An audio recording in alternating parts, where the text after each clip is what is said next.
नमस्कार, मैं हूं राजेश पिपलोदिया और इस वक्त आप एक बार फिर देखने जा रहे हैं दोपहर न्यूज का कार्यक्रम ज्योतिष शंका और समाधान।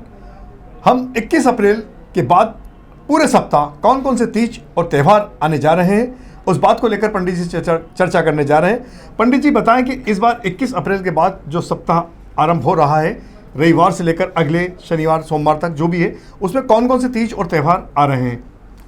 जय श्री कृष्ण।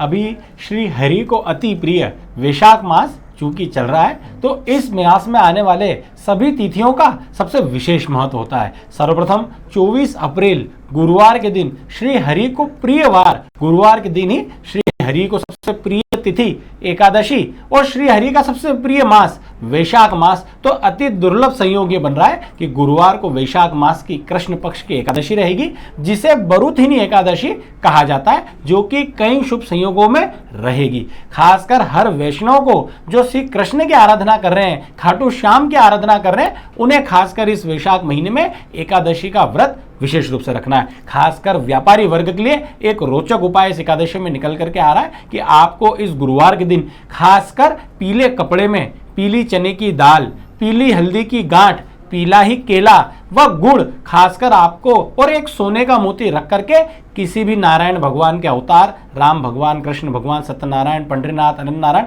किसी भी मंदिर में जाकर के आप गुप्त रूप से दान करके आ जाइए।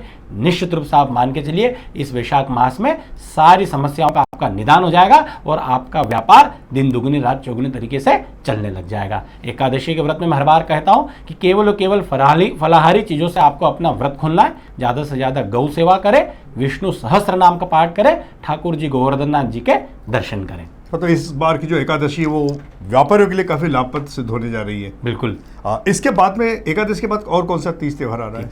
ठीक उसी के अगले दिन, खासकर शुक्रवार के दिन दिनांक 25 अप्रैल को शुक्र प्रदोष का व्रत रखा जाएगा। जब भी शुक्रवार के दिन प्रदोष व्रत आता है, उसे शुक्र प्रदोष की संज्ञा दी जाती है, जो कि भगवान शिव की आराधना के लिए, भोलेनाथ की आराधना के लिए सबसे बड़ा दिन 15 दिनों में होता है। इस दिन खासकर प्रदोष का व्रत, जो भी खासकर दंपत्ति जिनके बीच में अगर लड़ाई झगड़े चल रहे हैं या उनकी नहीं बन रही है, तो जोड़े से खासकर भगवान शिव के उस दिन उन्हें दर्शन करना चाहिए। जोड़े से भगवान शिव के निमित्त प्रदोष का व्रत रखें, दिन भर भूखे रहें। संध्या प्रदोष काल में जितने ज़्यादा से ज़्यादा हो सके तो शुद्ध घी के दीपक आप भगवान शिव के समक्ष अगर कोई भी व्यक्ति दंपत्ति लगाएंगे, मान के चलिए आपका वैवाहिक जीवन, दाम्पत्य जीवन खुशहाली से भर जाएगा। काफ़ी अच्छी बात बताई आपने। तो दंपत्तियों के बीच या दोस्तों आपके बीच कोई विवाद हो, उसके पहले ही आप इसका समाधान कर लें तो ज़्यादा बेहतर होगा। इन दो तीजों त्यौहार के बाद में और अगले दो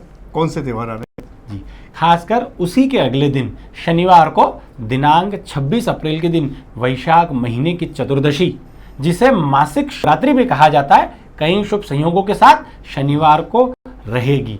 खासकर इंदौर के नज़दीक उज्जैन महाकालेश्वर तीर्थ में विशेषकर खासकर वैशाख महीने में स्नान करने का सबसे अधिक महत्व होता है। पूरी सृष्टि में अगर वैशाख महीने में स्नान का सबसे अधिक महत्व है तो वो उज्जैन तीर्थ में है। वैशाख कृष्ण की त्रयोदशी शुक्र प्रदोष के दिन से ही वहाँ पे पंचकोशी यात्रा प्रारंभ हो जाएगी। आप स्वयं देखेंगे कि इतनी भीषण गर्मी, लगभग 45 डिग्री की गर्मी में ग्रामीण लोग पैदल चल करके पूरे उज्जैन की परिक्रमा लगाएंगे और त्रयोदशी, चतुर्दशी और ठीक उसी के दिन अमावस्या पे वैशाख महीने में स्नान करेंगे। कम से कम हम पैदल नहीं चल पाए तो अपने वाहनों द्वारा आप खासकर उज्जैन तीर्थ में जाएं, या पूरे देश में आपके घर के आसपास कोई भी तीर्थ स्थल नदी है तो खासकर चतुर्दशी के दिन आपको केवल और केवल स्नान करना है। उसके बाद जो आपसे बने आप दान करें। मान के चलिए आपके जीवन में कितना भी पितृदोष होगा, आपके पितरों को विशेष रूप से अंतिम मोक्ष की प्राप्ति होगी।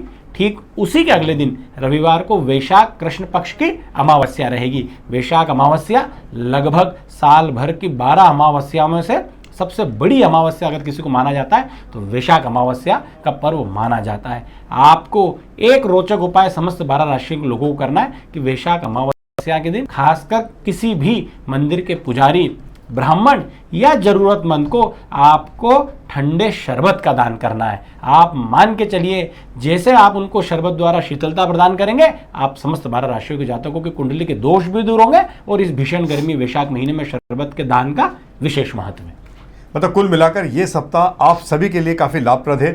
दाम्पत्य जीवन सुखी बनवाइए, व्यापार वृद्धि कीजिए, इसके अलावा पितृदोष दूर कीजिए और भी जो छोटी मोटी रुकावटें हैं वो भी आप दूर कर सकते हैं। तो इस सप्ताह के पूरे त्यौहार पंडित जी आपने बता दिए और एक बार फिर हम पंडित जी से विदा लें उसके पहले आपसे निवेदन है कि कृपया आप हमारे चैनल को सब्सक्राइब जरूर कर लें और हमारे इस प्रोग्राम को आप अधिक से अधिक लोगों तक शेयर करें ताकि आपके साथ आपके अन्य परिचित भी इन सब चीज़ों से लाभान्वित हो सके। क्योंकि हमारी जो प्राचीन धरोहर है, हमारे प्राचीन धर्म ग्रंथ जो कहते हैं कि हमारे जो भी तीज और त्यौहार आता है वो एक साप्ताहिक त्यौहार, क्योंकि जो भी तीज पे जो भी हम उपाय करते हैं, जो भी करते हैं वो एक प्रकार से साप्ताहिक त्यौहार की गिनती में आते हैं। इसलिए हम बार बार आपको रिपीट करते हैं कि कौन से त्यौहार तीज आ रहे हैं। तो आप इसका ध्यान रखिए और एक बार फिर आपसे विदा लेते हैं। जल्द ही पंडित जी आपसे अगले सप्ताह फिर मुखातिब होंगे। तब तक के लिए हम पंडित जी का आभार व्यक्त करते हुए आप सभी का भी धन्यवाद व्यक्त करते हैं।